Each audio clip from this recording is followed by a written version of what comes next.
धन्यवाद सभापति महोदय।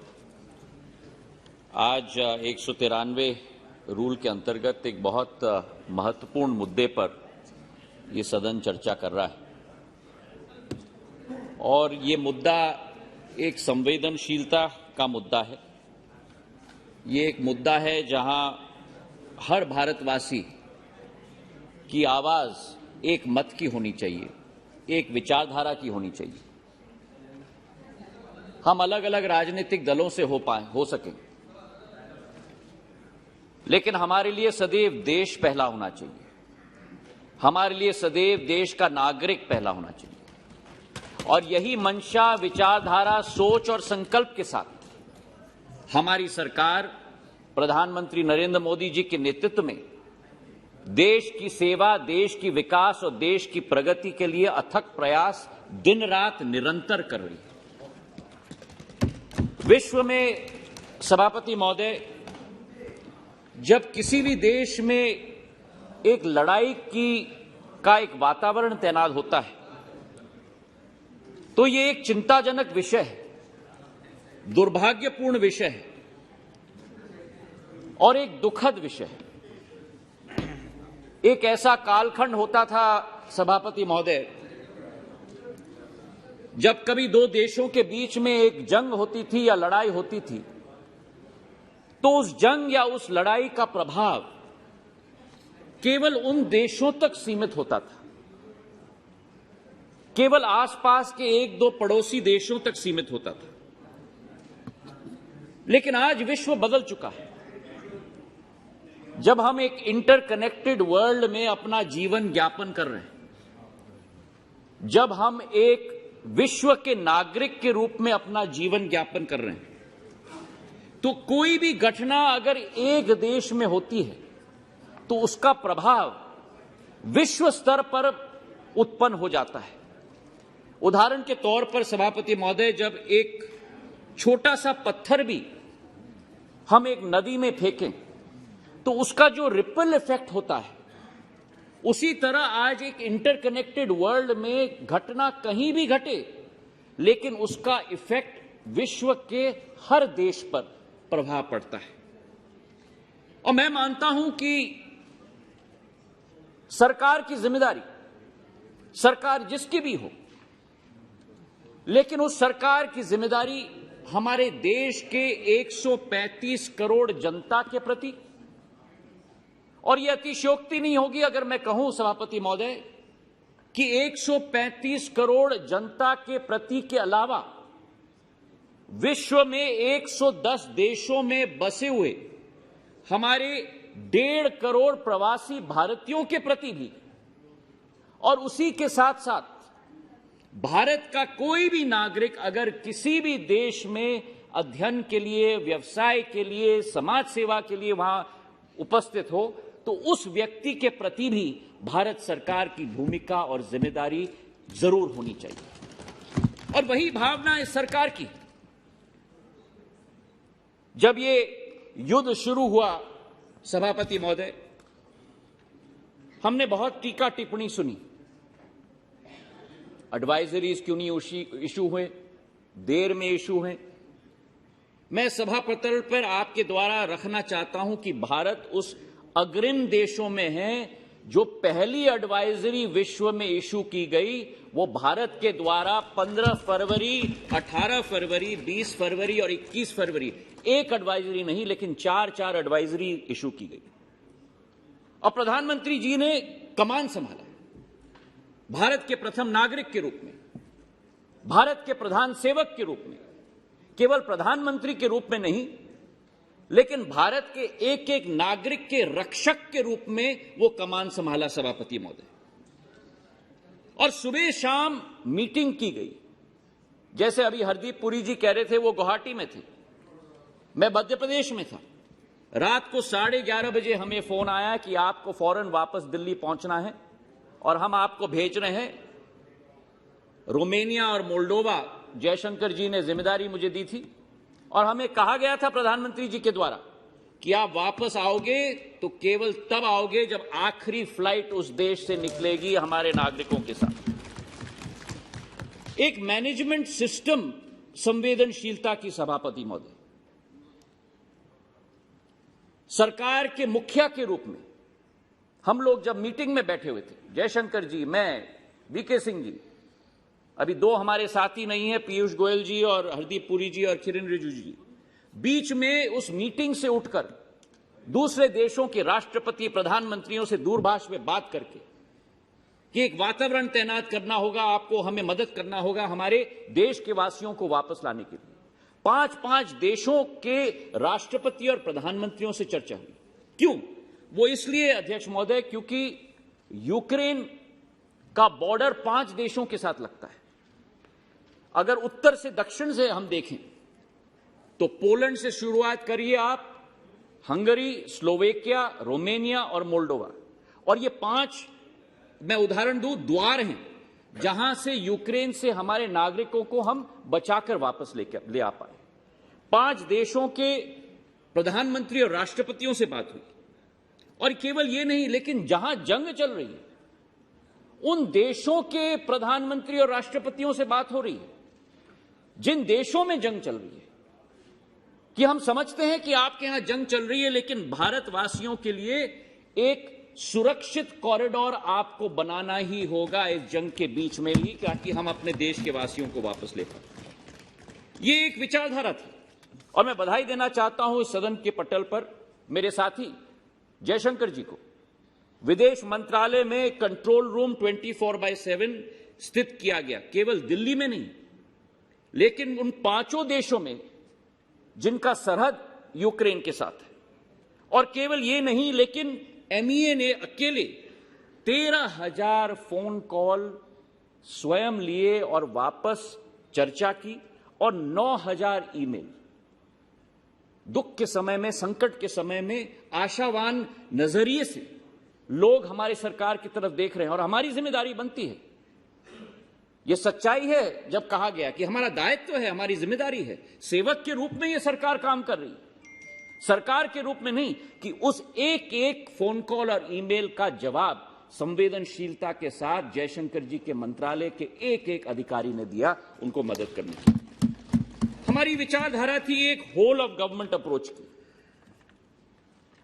साइलोज में नहीं। प्रधानमंत्री जी ने सदैव कहा है सबको साथ में काम करना है, चाहे मेरा विभाग हो, नागर विमानन, चाहे विदेश मंत्रालय हो, चाहे अनेक दूसरे मंत्रालय हो।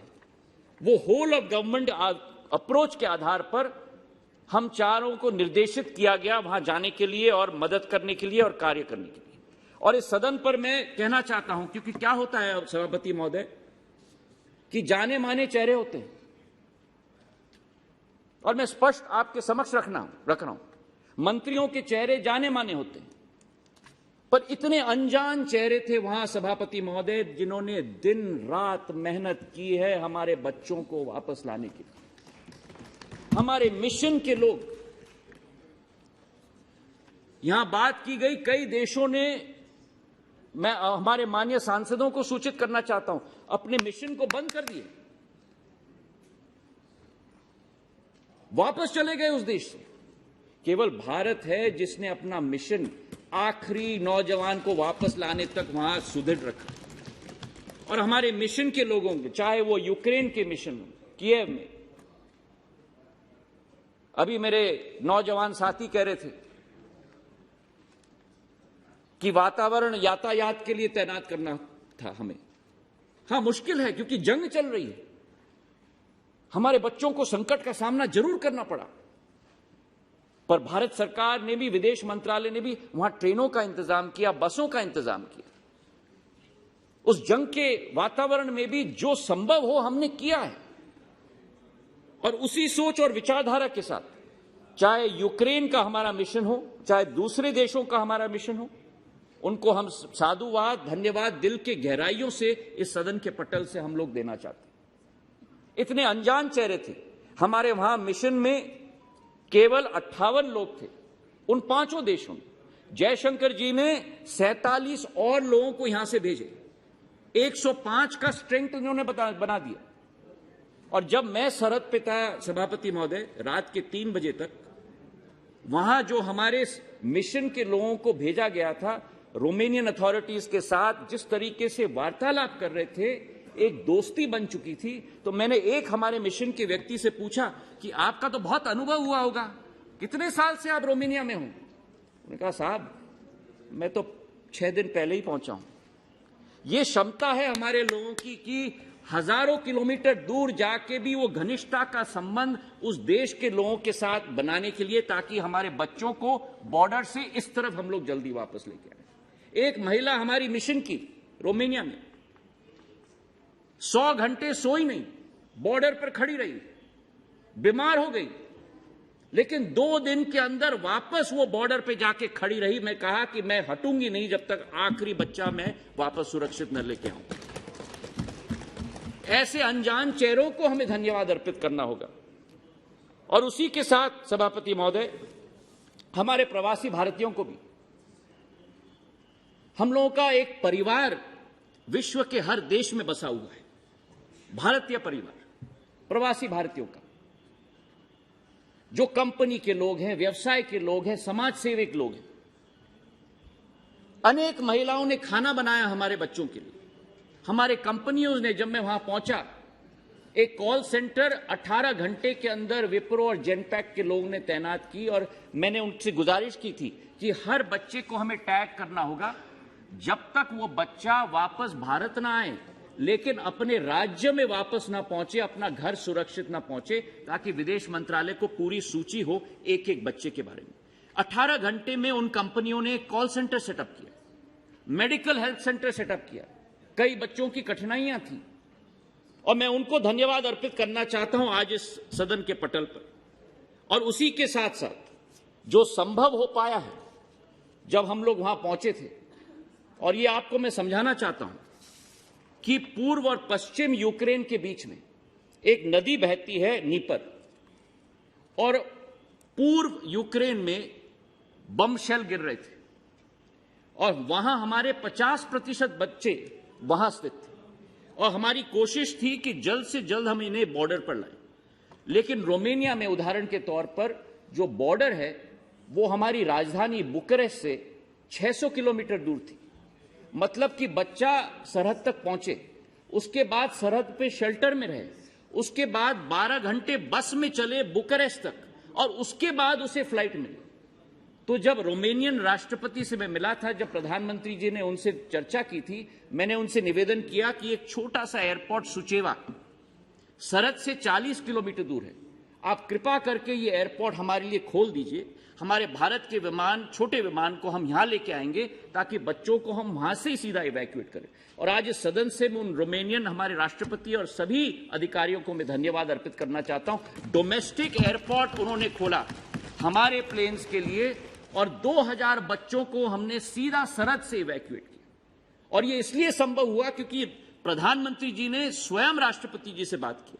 जब हम गए उनसे मिलने के लिए, उन्होंने कहा कि आपके प्रधानमंत्री जी ने जो संवेदनशीलता दिखाई है, कोई और सरकार ने नहीं किया है जो आपके भारत सरकार ने किया है। और हमारे द्वार आप लोगों के लिए सदैव खुले हैं। जो भी संभव मदद की जरूरत है वो हम आपको जरूर दिलवाएंगे। आज इस सभा पटल पर सभापति महोदय, मैं हमारे सभी एयरलाइंस को भी धन्यवाद देना चाहता हूं। कम समय में सभी का व्यवसाय होता है, सभी का बिजनेस होता है। संवेदनशीलता जिस तरीके से हमारी एयरलाइंस ने दिखाई, अपने प्लेन्स को अपनी रूटिंग से निकाला, विदेश भेजा, नए क्रूज को रखे। और इस सभा पटल में मैं कहना चाहता हूं, इंडिगो ने 35 फ्लाइट्स चलाई, एयर इंडिया ने 14 फ्लाइट्स चलाई, गो फर्स्ट ने 6, एयर एशिया ने 3, एयर इंडिया एक्सप्रेस ने 9, स्पाइस जेट ने 9, और हमारे भारत वायुसेना के C-17 4 ग्लोब मास्टर्स ने 14 सॉर्टीज किए सभापति महोदय, 90 सॉर्टीज किए, और 23,000 बच्चों को हम सुरक्षित घर वापस लाए। लेकिन जहां मन में एक हर्ष नहीं, लेकिन एक भावना है कि सुखद भावना है कि हम अपने बच्चों को सुरक्षित वापस लेके आए, एक तसल्ली है। वहीं जो शशि थरूर जी ने कहा,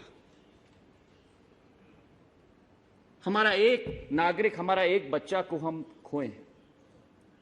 नवीन केवल उस परिवार का नहीं, नवीन भारत के हर परिवार का सदस्य है और वो दुख और वो शोक हम सब अपने एक एक व्यक्ति अपने दिल में महसूस करते हैं। एक नौजवान क्षमतावान शिक्षा ग्रहण करने के लिए कोई देश में जाए और अपना जान गंवा दे, इससे ज्यादा दुखद बात नहीं हो सकती सभापति महोदय। जहां एक नवीन को हम खोए हैं, वहां एक हरजोत सिंह, 5 गोली लगी उसे, 3 पांव में 2 छाती में, यूक्रेन के अस्पताल में वो स्थित था और हमारी मंशा थी, हमारा लक्ष्य था कि उसे भी वापस सुरक्षित लाना होगा। और आज मेरे साथी वीके सिंह जी इस सदन में बैठे हुए हैं। मैं दिल के गहराइयों से उनको भी बधाई और धन्यवाद और साधुवाद देना चाहता हूं। वो स्वयं हरजोत को वापस लेके आए और वापस अकेले नहीं लेके आए, एक डॉक्टर को भी साथ में लेके आए और जब तक हरजोत को दिल्ली के अस्पताल में वहां भर्ती नहीं किया तब तक वीके सिंह जी ने उसका साथ नहीं छोड़ा। ये एक सेवा भाव की भावना है सभापति महोदय। और इसी के साथ मैं ये स्पष्ट रूप से कहना चाहता हूं कि जो ह्यूमैनिटेरियन एड 90 टन यूक्रेन के हमारे लोगों को भी हमने पहुंचाया इस विसंगति के समय में, इस कठिनाई के समय में, जहां हम अपने बच्चों को वापस लाने की कोशिश कर रहे हैं, लेकिन उस समय में भी भारत का विशाल हृदय कि उस देश को भी हमें मदद करना होगा, प्रधानमंत्री जी का संकल्प और 90 टन ह्यूमैनिटेरियन एड हमने उस देश को पहुंचाया सभापति महोदय।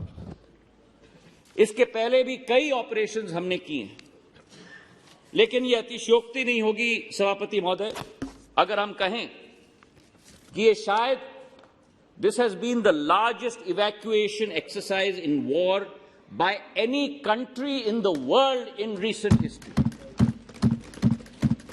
And it has been made possible because of the leadership of our Prime Minister, his resolve, his commitment.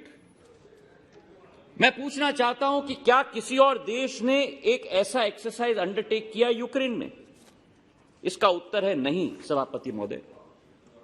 कई ऐसे देश थे जिनके 6000 वहां नागरिक अटके हुए थे, 15 दिन बाद एक प्लेन भेजा। कई ऐसे वेस्टर्न देश थे जिन्होंने अपनी एम्बेसी में नाम नहीं लेना चाहता हूं, अपनी एम्बेसी बंद कर दी, एडवाइजरी इशू की और मैं कोट करता हूं उनका नाम लेते हुए बिना, the government will not be able to evacuate its citizens from Ukraine. ये एक तरह की सरकार और यह दूसरी तरह की संवेदनशीलता और कर्मठ और एक विचारधारा की सरकार। हमारी यह सोच है सभापति महोदय कि हम केवल भारतीय नागरिक नहीं लेकिन